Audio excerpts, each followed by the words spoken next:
dengan Chow yang bisa diambil oleh Aruki Hoshi. Jadi oke lah, kita langsung patahin dulu untuk combo tersebut. Tidak akan ada link untuk Albert kali ini, tapi Povius juga sudah tidak ada, berarti masih ada kemungkinan Lancelot bisa diamankan RRQ Hoshi. Dan dari Onyx Esports untuk banning yang kedua ini harus benar-benar mencari ya apa yang bisa mematahkan dari draftingan mereka. Dan Ruby juga sudah tampak dibuang oleh Onyx Esports. Ruby adalah salah satu hero yang bisa ngehandle ataupun yang bisa menghadang hero-hero typically yang coba untuk masuk ke tengah cepat ataupun keluar juga dengan cukup cepat. Bene mungkin bisa ditangkap dengan adanya down run. Hayabusa juga demikian, Harley juga demikian. Dan kita melihat dulu untuk player head to head antara Suns bersama dengan Albert. KP lebih menang Albert, tapi dari KDA memang dipegang oleh Suns. Dia tergolong sangat agresif, yang dimana di sini Keyboy dia harus bekerja dengan ekstra lebih lagi, effortnya harus lebih untuk bisa mengcover Suns. Talia.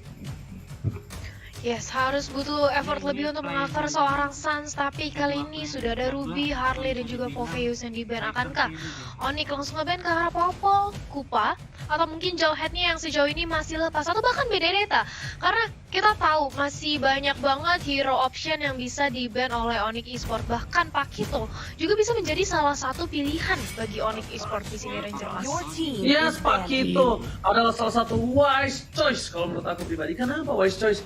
Ini kita tahu RRQ Hoshi punya Air Shaping. Air Shaping ini salah satu offlaner high mechanical, ya kan? Pemain mikro, salah satu mikro tertinggi di Lane of Dawn saat ini. Dan menggunakan Pakito, menggunakan Chow, hero-hero yang berteknik tinggi ini bakal sangat menyulitkan Onyx Esports. Apalagi hero-heronya yang bisa ngedive ke belakang. Dan lihat, ada Suns di situ dengan style rambut yang kalau orang-orang bilang mirip Pogba, yang ada rambut warnanya doang di samping satu kali garis. Nah, itu membuktikan kalau e-sports itu nggak kalah dengan sports. E-sports ini udah makin besar, dari mulai lifestyle-nya, dari mulai style pemainnya, dan bahkan sekompetitif MPL Liga 1 saat ini di Indonesia. Oke, ini Hayabusa terlepas, tapi Matilda juga terlepas dan langsung diamankan untuk Onyx kali ini. Lebih mengamankan ke arah supportnya karena memang Matilda akan bisa memberikan backupan cepat untuk teman-temannya ketika ingin kabur juga. Dan Hayabusa quick pick untuk RRQ Hoshi bersama dengan Jawhead. Alright, romernya Jawhead Hayabusa. Apakah Bang Sin di sini akan menggunakan Hayabusa? Karena kita tahu dia adalah user assassin yang cukup ganas, Soji. Apalagi kalau ditaruh di gold lane. Cuma di sini masih bisa dimainkan juga untuk Albert sebagai jungler. Jadi ya, masih akan bergantung juga Saber. Onyx Esports akan ada permainan pick off kah, atau di sini juga Sabernya bisa bermain sebagai mid laner dan juga jungler. Jadi masih sama-sama terbuka dengan cukup lebar ya, peluang-peluang hero-hero ini bakal diletakkan di mana. Bahkan untuk Saber sendiri masih sangat memungkinkan untuk dimainkan di gold lane. Mungkin satu posisi yang pasti sedang dipegang oleh Jawhead bersama dengan Matilda sebagai roamer. Cuma kita sempat melihat bahwa di pembukaan MPL kita juga Jawhead ini main sebagai gold laner gitu loh.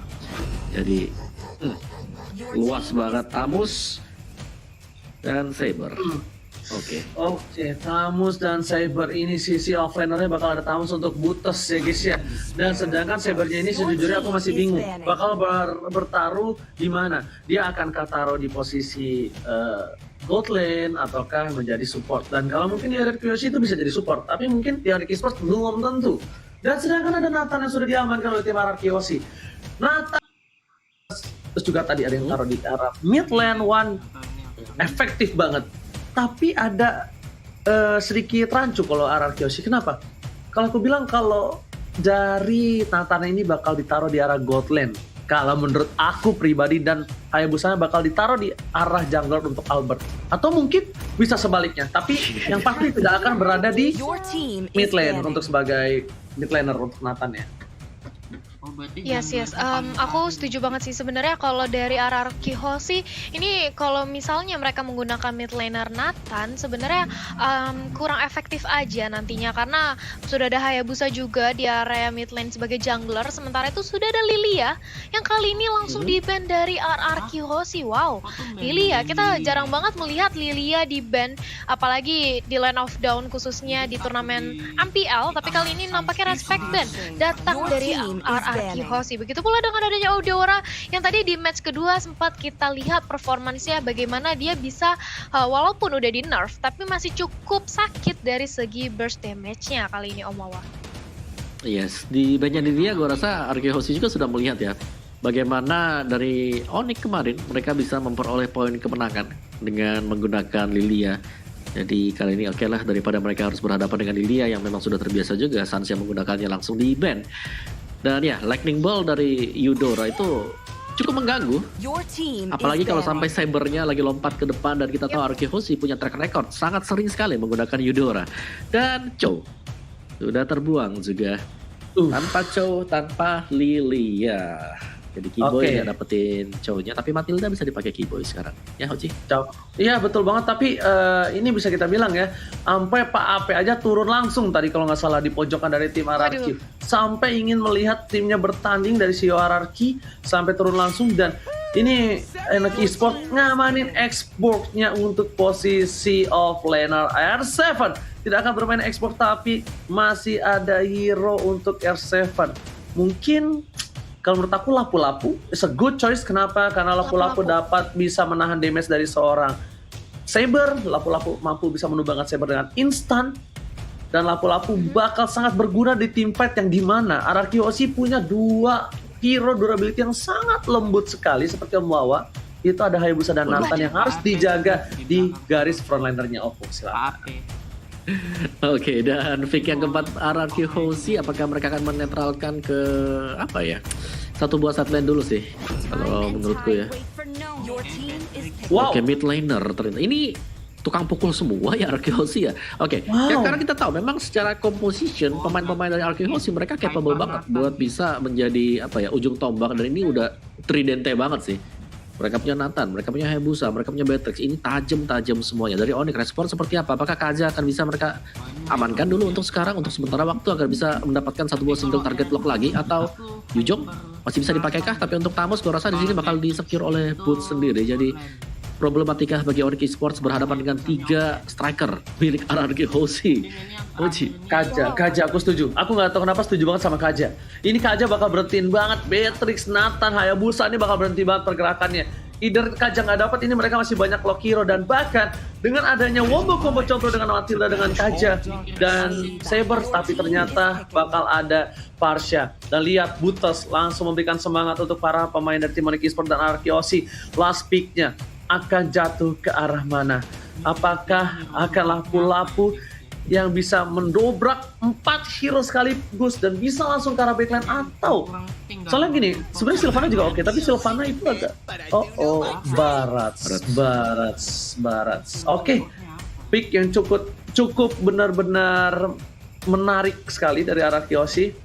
Dan kita lihat seperti yang aku duga, Sin akan bermain dari Nathan. Karena Nathan ini bakal berada di arah Gold Lane. Dan lihat, style Bang Sin duduk Israel. Bang Sin sudah jongkok, tandanya Land of Dawn sedang tidak baik-baik aja. Tapi kali ini Bang Sin akan bertemu dengan cewek di arah Gold Lane. Dan buat kalian semua, para fans dari Onyx Esports, yaitu Sobat Onyx, kalian bisa langsung tulis semangat dan dukungan kalian di kolom komentar. Dan juga buat para RRQ Kingdom, jangan mau kalah, langsung spam ya kan FIFA RRQ di kolom komentar. Dan bukti Royal Derby ini bakal pecah banget dan gak mau kalah dengan match-match lainnya. Gua kasih kesempatan dalam 1, 2, 3 spam sekarang juga untuk kedua belah tim karena Opung Wawa, are you ready? Ready. Talia, are you ready? Of course I'm ready, Ranger Emas. Aku apalagi udah gak sabar. Prosedur, tolong cepat kita terbang menuju ke Land of Dawn. Karena ini dia pertandingan salah satu terpecah di season 8 di minggu-minggu awal. Royal Derby. Akankah sang raja langit menimbangkan raja dari segala raja? This is it. Onyx Esports versus RRQ Hoshi. Talia, silakan. Yes, dan ini dia kita sudah melihat bagaimana Drian baru di early game aja sudah dilakukan ejector. Hampir saja terpick off, tapi untungnya masih bisa kembali lagi di belakang. Wow, kalau sampai tadi Drian di first blood, ini di early game kita bisa melihat bagaimana RRQ Hoshi dengan hero-hero tabraknya. Dia berani banget bermain agresif. Seperti yang tadi Ranger Mas dan juga Om Wawa sudah mention ya. Akankah ini merupakan sebuah keuntungan atau justru dari RRQ Hoshi melihat terlalu banyak damager akan tidak balance kali ini Ranger Mas? Yes, Retribution sudah diamankan dan bahkan kali ini Albert kehilangan satu buah Little Wanderer. Tapi Albert nggak mau tinggal diam saja. Purple buff-nya masih ada di sana. Para pemain dari tim RRQ Aussie, lihat mereka juga tidak mau terlalu agresif karena mereka tahu yang mereka lawan ini Onyx Esports, salah satu kontender terkuat mereka di MPL season yang ke-8. Gold masih menempel, tidak terlalu berbeda jauh. Bahkan ini Albert belum mengamankan Purple buff. Albert masih coba untuk dapetin satu buah jungle di atas. Kenapa? Karena Albert gak mau jungle-nya dia dimakan oleh para pemain dari tim Onyx Esports Talia. Yes, dan ini bagaimana dari Keyboy sendiri langsung fast check mencoba untuk memberikan informasi ke teman-temannya. Datang kali ini Sans mencoba untuk melakukan gangguan. Sudah ada satu Phantom Execution, First Blood berhasil dikantongi, Johete tumbang. Sementara itu Albert masih bisa untuk balik ke belakang, Clay menjadi the next target, tapi di sisi lain Sans-nya langsung dicicil sakit banget dari keberadaan seorang Clay di area mid lane.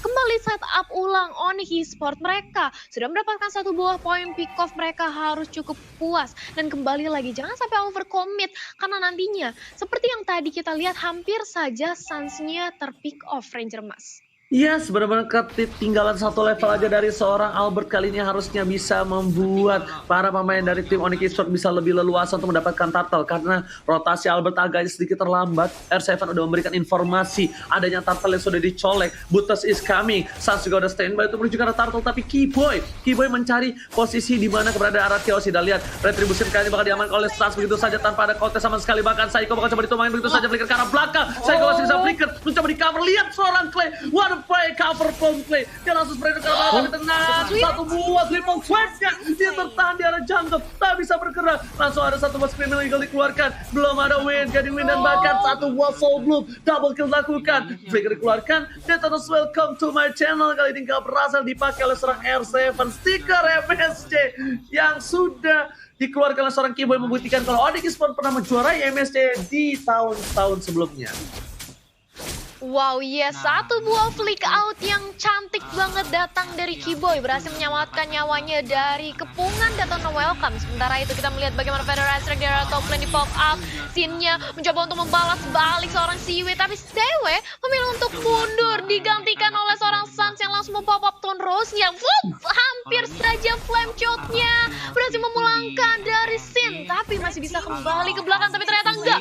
Langsung di-cutting pergerakannya oleh Saber dan langsung dibantai oleh Sewe di area top lane. Ranger Mas nggak dikasih kesempatan. Yes, itu Sin udah tenang banget ngenuin flickernya, nggak langsung buru-buru, dia nunggu Tone Rose-nya dulu, dia flicker dan bahkan butuh 3 orang untuk dapetin seorang Bang Sin di area top lane. Tapi ini adalah keuntungan yang sangat-sangat bagus untuk tim Onyx Esports. Objektif game yang mereka lakukan berhasil mendapatkan satu buah turret di area top lane. Turret God lanernya sudah hilang, lihat Sin langsung rotasi ke arah mid lane. Bahkan di depan sana R7 memberikan damage, Tamus dengan butusnya mencoba dilahap begitu saja, dipetokkan ke arah tembok dan bahkan Shadow Kill telah dikeluarkan, berhasil mendapatkan satu buah poin tambah, tapi sayang sekali Psycho yang dapetin. Bahkan killing spree dapatkan oleh seorang Keyboy. Satu Matilda benar-benar mendominasi jalannya pertandingan. RRQ Aussie kali ini berada di posisi yang kurang baik. Lihat, dengan perbandingan 3000 gold yang mereka miliki di menit keempat ini bukan hal yang baik, Opung Wawa. Yes, dan kita tahu banget ya bahwa Matilda di sini sering kali menjadi target ban, bahkan mendekati 100% untuk target ban-nya sendiri. Dan dengan dilepaskannya Matilda yang berarti bahwa untuk burst damage dari Soul Bloom bakal besar banget juga. Dan lihat bagaimana pemain-pemain dari Onyx Esports, mereka sudah mulai melakukan setapan tadi untuk mengagetkan pemain RRQ Aussie. Dan RRQ Aussie dengan adanya 3 hero yang harus melakukan farmingan untuk mendapatkan item dia. Ini di early-nya Onyx Esports, mereka kalau bisa ngegulung ini bakal tercipta suatu kesempatan besar agar bisa mendapatkan poin kemenangan di game yang pertama juga, Oci. Oke, kali ini lihat Turtle bakal coba diamankan begitu saja, langsung diamankan dari satu barret terbesar seorang Albert, tapi saya masih mau lebih dilaporkan ke belakang. Cebun harus sumbang, tapi lihat Driannya tersangkut, Shadow Kill telah dikeluarkan. Albert versus Drian ini adalah salah satu rival yang luar biasa. Meanwhile dari bottom lane, Butas berhasil mendapatkan objektif gaming, tapi di sini yang aku sayangkan adalah satu pengawal. Shutdown dari seorang Keyboy diamankan oleh Albert. Itu adalah sebuah celengan untuk seorang Albert di early game, Talia. Yes, ini celengan pecah sih, di mana juga aku setuju Keyboy sudah mengantongi 302 tadinya, dan kali ini dia ter-shutdown, otomatis Albert mendapatkan pundi-pundi gol dengan sangat banyak. Sementara itu di area top lane kita melihat bagaimana Drian masih berusaha untuk memberikan pressure terus-terusan ke area Nathan. Sin, dengan hadap-hadapannya dia 1v1 situation oleh Saber, dia harus lebih berhati-hati. Karena satu single triple sweep bakal langsung menghilangkan nyawanya kali ini. Dan di area mid lane sudah ada Psycho langsung nge-pop up aja ejectornya, bakal di flash check tapi R7 di lini terdepan dulu ada Daytona welcome Siktim ke arah depan pada strike-nya. Sakit banget Psycho, dia harus mundur karena sudah berusaha dijadikan samsak, dan ini dia bagaimana Psycho harus hilang dari Land of Down Ranger Mas.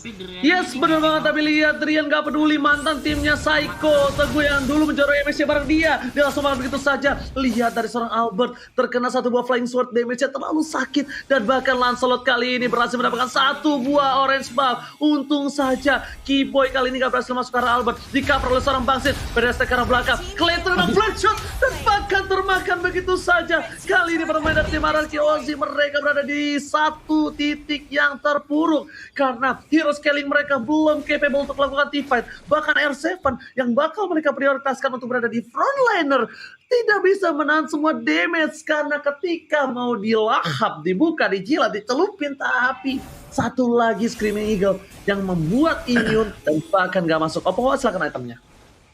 Yes, dari item sendiri NOD diambil ya untuk Matilda bersama dengan Dreadnought Armor. Jadi dia akan capable untuk menahan physical damage yang sedang dibangun oleh Arky Hoshi. Demikian juga mungkin untuk Baratnya sendiri di sini itemnya hanya Skyguard. Jadi masih belum mendapatkan item-item tambahan yang lain ya Talia. Yes, dan ini dia sudah ada turtle yang berhasil untuk diamankan oleh Sun. Sementara itu langsung bergerak di area mid lane yang memberikan pressure tambahan. Satu lagi sudah item berhasil dikantongi oleh seorang Saber, yang mana akan lebih membuat dia lebih kuat lagi untuk melakukan satu combo terhadap hero-hero yang dimiliki oleh RRQ Hoshi. Dan ini dia sudah dibuka inisiasinya Federasi bersama juga dengan Keyboy di area depan. Tapi sayang sekali belum ada satu member pun dari RRQ Hoshi yang berhasil diculik. Sementara itu, kita akan menyaksikan sebentar lagi Lord yang akan menjadi perebutan yang bakal nampaknya berusaha diamankan oleh teman-teman dari Onyx Ranger Mas. Yes, di arah bottom lane lihat Suns bakal head to head dengan seorang Baras, tapi di arah top lane sana jungle-nya dari Albert aja udah nggak bisa main dengan aman. Untungnya Albert belum terpick off sama sekali. R7 mencoba untuk melihat one battle situation, 2 turret sudah hilang, R7 masih jauh dari cover. Lihat Daytona semua kereta langsung ada triple sweep dan total damage semua masuk ke R7. R7 langsung hilang di telan bumi. Konsil telah dikeluarkan, Keyboy menjadi pilihan tapi tidak dilempar. Keyboy langsung dilempar tapi ternyata Albert kamu terlalu terburu-buru. Albert memilih untuk mundur dengan Cloud Shadow-nya. Buttes. Kalau kalian sadar, kunci permainan kali ini Buttes dengan 2 turret di arah bottom lane dia sudah dimakan begitu saja, membuat Onyx Esports bebas banget untuk berotasi. Bahkan saat lihat satu botol rose, dan masih pacarnya gak kenal, Screaming ke arah belakang, dan bahkan Psycho tidak bisa bertani, mortality yang sudah pecah, triple sebelum didapatkan, dan bahkan satu curse dan juga energi impact yang bisa menumbangkan Psycho sudah tumbang 5 kali, jauh head 5 kali tumbang. Ini bukan hal yang baik untuk tim RRQ Hoshi. Wah, Buttes di arah top lane, 2 turret di arah top, 2 turret di arah bottom lane, benar-benar diborong abis. Dan lihat R7 hampir saja terkena damage yang besar dan hampir saja tumbang di menit 9 Talia. Yes, bahkan tidak ada satupun turret yang berhasil dirontoki oleh RRQ Hoshi di sini Ranger Mas. Dan sementara itu kita bakal melihat adanya Lord Camera by Livian Mandia yang sudah hadir. Lord yang bisa menjadi Lord pertama untuk Onyx Esports untuk langsung mendobrak masuk ke area base yang dimiliki oleh RRQ Hoshi. Keyboy sudah mengamankan satu buah anti kiras, bakal lebih bandel lagi di arah depan dengan ada Circling Eagle dan juga Soul Bloom-nya. Sementara itu tidak ada gangguan sama sekali RRQ Hoshi. Mereka tahu kalau di kontes ini akan menjadi malapetaka, otomatis mereka akan lebih fokus untuk mengamankan dari segi high ground defense-nya. Tapi ternyata ada snack time. Vote momen game favorit kamu untuk mendapatkan skin hadiah spesial. Sementara itu di area top lane sudah ada Saber yang ternyata langsung di shutdown. Kehilangan satu membernya, Drian. Ini apakah akan menjadi bahaya bagi Onyx Esports Ranger Mas? Iya, Drian sama Albert tumbangnya barengan. Tapi kali ini lihat para pemain dari tim RRQ Hoshi tidak mendapatkan celengan dan real time win probability lagi-lagi dimenangkan oleh tim Onyx Esports. lumayan jauh. 63% dengan berbanding 37% itu bukan hal yang baik. Sedangkan Lord menuju ke arah inhibitor turret dari arah Kyoshi. Ini R7 sudah bisa dipastikan tidak bisa menahan semua damage yang diberikan. Tapi lihat, R7 mau nggak mau tetap berada di garis depan. Dominance Ice kali ini sudah dipop up oleh seorang Keyboy, bahkan dilempar ke arah belakang. Bahkan coba dipasang begitu saja. Tapi langsung aja mencari Guiding Wind, tidak bisa ditumbangin. Masih ada satu buah roket dan bahkan Vader Aztec memporak-porandakan pasukan dari sang raja. Lihat Lord jadi bikin linglung. Ada para pemain di belakang di belakang begitu saja. Buntut di blinker dan bahkan di sini triple saja dilakukan dengan seorang Psycho. Meanwhile dari belakang sana menjadi pilihan dua hilang. Bang Sin mencoba memukul mundur para pemain dari Demonic dan coba untuk kembali menahan semua ini bintang turret. Tapi sayangnya ini bintang turret jarak Soulblade sudah ditumbangkan. Satu buah Shadow menyelamatkan seorang Albert. Albert pun harus kembali ke arah base-nya. Dan bahkan Bang Sin gak bisa mendekat melakukan clear terhadap Pidiannya kali ini. Dua turret hilang. Ini bencana untuk tim Araki Hoshi, Talia. Yes, ini gak baik banget. Ini merupakan malapetaka karena mereka sudah kehilangan dua inhibitor turretnya. Ditambah lagi mereka kali ini benar-benar terpressure dari segi network, tertinggal 10.000 bahkan di menit yang ke-11, Om Wawa. Yes, dan untuk item build-nya sendiri memang dari Saber ya. Kalau kita tahu di sini Drian dengan Sabernya dia dari kemarin banyak sangat rapi sekali, dan adanya War Axe, Hunter Strike bersama dengan Endless ini akan bisa menghabisi satu pemain yang diangkat oleh dia. Melihat komposisi dari Araki Hoshi dengan adanya Hayabusa, Beatrix dan juga Nathan adalah target yang sangat tepat untuk Saber. Belum lagi Parsha yang kalau juga Parsha di sini nge-defend Vader Airstrike itu membuat Nathan dan juga Beatrix yang harusnya tadi mencari kuda-kuda untuk bisa mendapatkan free shot tidak bisa melepaskan free shot tersebut. Oji. Oke, tapi ternyata Retribution diamankan oleh seorang Sunset. Bahkan Nerseven tertinggal begitu saja. Anak kecil, mau kemana kau dinosaurus kecil? Langsung ditumbangkan begitu saja. Damage yang diberikan semua all in masuk, dan hero scaling yang dimiliki tim Araki Hoshi kali ini nggak mampu membawa mereka ke 15 menit plus. Lihat, recall telah dikeluarkan oleh seorang Keyboy. Damage dari super situation yang dimiliki oleh seorang Sin kali ini belum bisa mendapatkan, tapi Franco, what are you doing? Gak berhasil mendapatkan Jason karena belakang Vanessa, bahkan Asta Popol untuk seorang paksa, gak punya lagi defensive. Satu buah Restoran tapi juga sekarang belakang dan juga Toros mendapatkan Sin. Vaksin pun harus tumbang, tapi minion berhasil di-clear begitu saja. Shadow Kill telah dikeluarkan, gak ada Quad Shadow, apakah Albert bakal tertangkap? Dan betul sekali, Albert tertangkap, double kill didapatkan. Clear seorang ini bersama dengan RC bakal dilapis begitu saja, dan ternyata lihat Triana fokus pada Clay, Vader RC berbunuh tumbang, dan tersisa Clay, almost what's up, dan this is it. Raja lagi mengamankan game yang pertama. Penutupan wipeout yang cantik datang dari Onyx. Wow, Onyx Esports memenangkan game pertama dengan mendominasi dari early game. Raja Langit, akankah kali ini mereka ingin me-wipe out lagi di game yang kedua dan mengamankan 2 poin penuh, Om Wawa? Yes.